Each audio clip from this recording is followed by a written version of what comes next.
Assalamualaikum warahmatullahi wabarakatuh.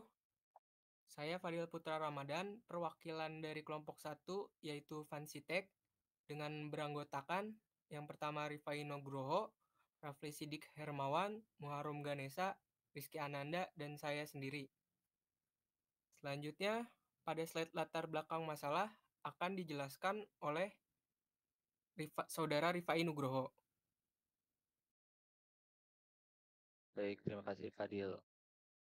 Nah, pada slide ini teman-teman bisa lihat ada latar belakang masalah.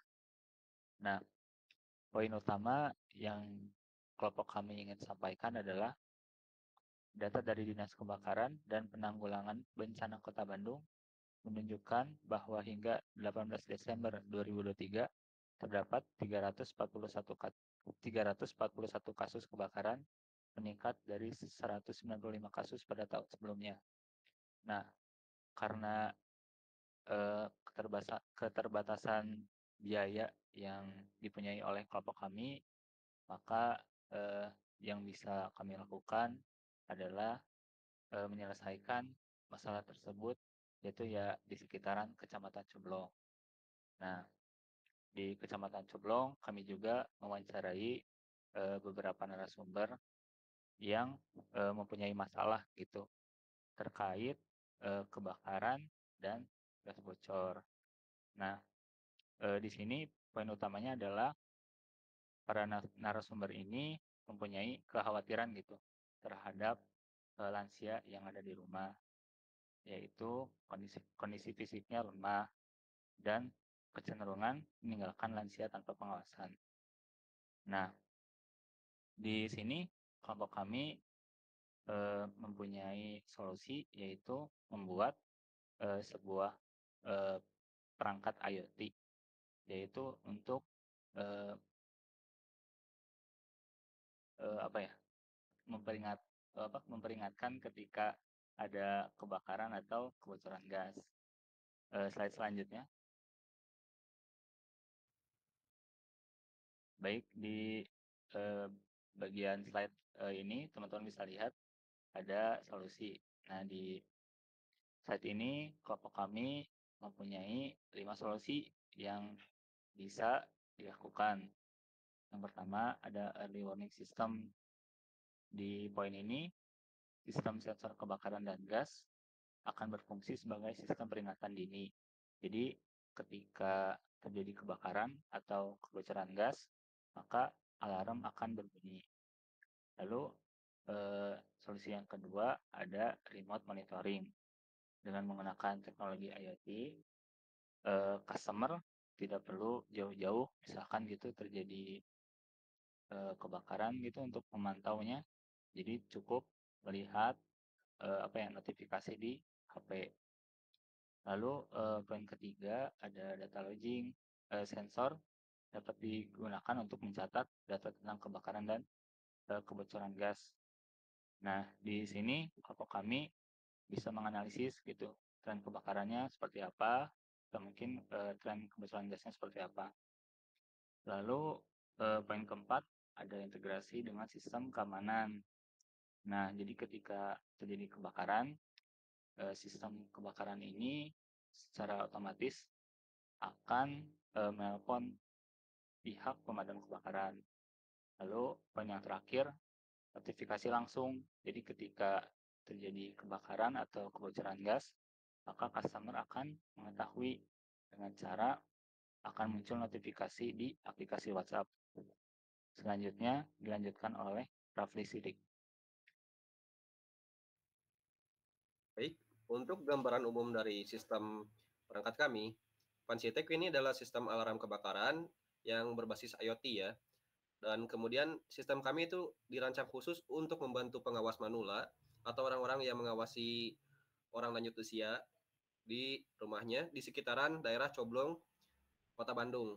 Kemudian sistem ini dibuat dan terdiri atas gas, sensor kebakaran atau sensor api, dan mikrokontroller yang terintegrasi untuk mendeteksi kebakaran ataupun kebocoran gas dengan secara akurat. Saat terjadi kebakaran atau kebocoran, maka sensor akan mendeteksi sinyal bahaya, kemudian mengirimkan peringatan melalui pesan ke aplikasi WhatsApp yang bertuju ke kontak pengawas manula. Pengguna dapat dengan cepat merespon terhadap peringatan ini dan mengambil langkah pencegahan ataupun meminta bantuan. Keunggulan dari aplikasi kami atau teknologi kami yaitu adalah penggunaan yang melalui WhatsApp. Hal ini dapat membangun koneksi yang kuat antara pengguna dan produk untuk menjaga rumah yang aman bagi lansia yang berada di rumah. Baik, selanjutnya dilanjutkan ke pembuatan demo aplikasi oleh Muharom.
Baik, di sini saya akan menjelaskan hasil analisa market.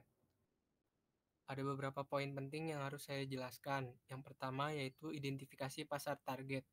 Di sini kami memiliki pasar target adalah orang yang mendampingi manula dan di keadaan tertentu harus meninggalkan manula sendiri di rumah.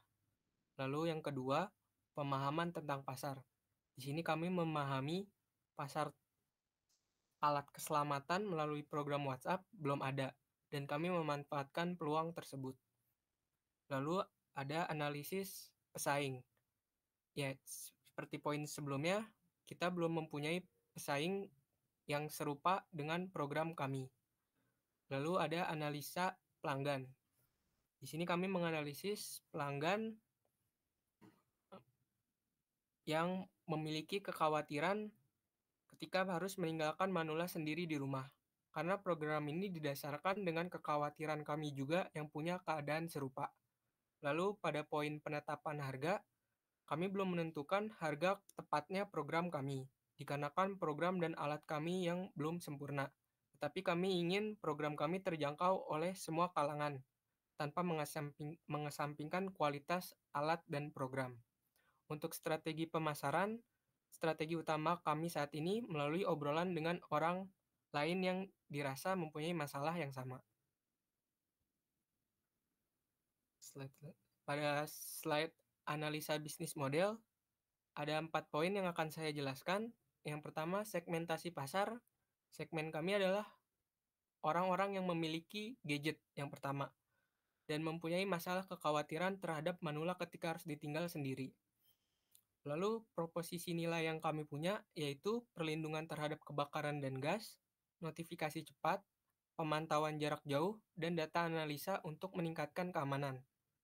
Lalu untuk sumber pendapatan proyek kami, yaitu proyek kami berbasis langganan. Itu bisa menjadi pendapatan untuk proyek kami. Lalu pendapatan kedua dari penjualan perangkat keras. Dan yang ketiga, layanan tambahan seperti pemeliharaan. Lalu untuk struktur biaya, kami memperkirakan untuk biaya pengembangan di kisaran 100.000 dan produksi produk di 150.000. Saluran distribusi saat ini hanya melalui obrolan dengan orang di sekitar kami. Selanjutnya akan dijelaskan oleh Saudara Rizky Ananda. Ya, terima kasih. Ya, kami di sini membuat poster dengan bantuan aplikasi yaitu CorelDRAW dan kami menambahkan sedikit penjelasan agar para customer paham apa yang akan kita sampaikan. Dan untuk slide selanjutnya.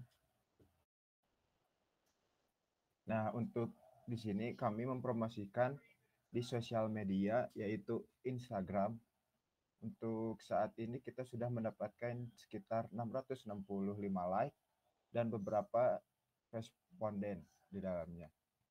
Ya, untuk slide selanjutnya bisa dijelaskan oleh Rafli. Terima kasih.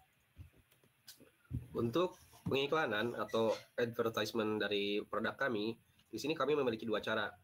Yang pertama adalah promosi produk secara online melalui sosial media dengan membuat poster dan caption yang menarik perhatian orang. Dan cara yang kedua adalah promosi secara verbal, yaitu ke orang-orang sekitar kami di sekitaran Kecamatan Coblong, Kota Bandung. Baik, saya serahkan kembali ke presenter kita yaitu Fadil. Baik, sekian dari kelompok kami. Terima kasih banyak atas perhatiannya. Wassalamualaikum warahmatullahi wabarakatuh.